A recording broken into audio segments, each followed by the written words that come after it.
ozi bụ nke enwetara ka ọ dị ugbu a na-ekwu na nyabụ azụmahịa bụ nke dị n'etiti obodo na obodo bụ nke nọzụ n'ogo pasentị 10 na ngwaahịa ndị nke ebubatara n'ime obodo nakwazi ndị nke eresịrị ndị mba ọzọ nyegara steeti dị iche iche bụ nke enwere nyabụ otu ECOWAS.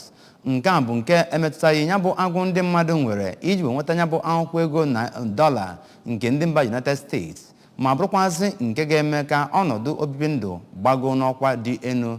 Onye nta akụkọ anyị bụ Ekwi Ajide bụ nke ga-ewetara gị akụkọ ndị a.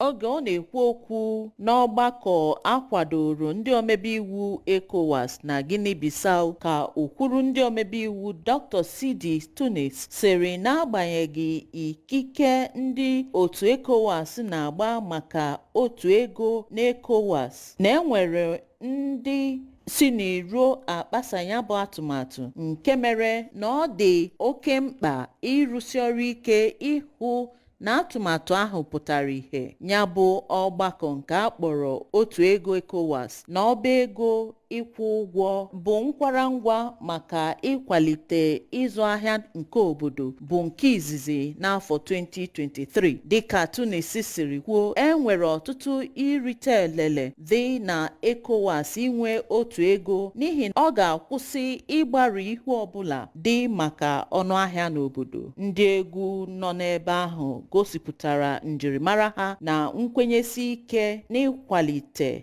na ibuli obodo elu. Site na Abuja, Princess Ekwi Ajide, akụkọ ụwa ABS.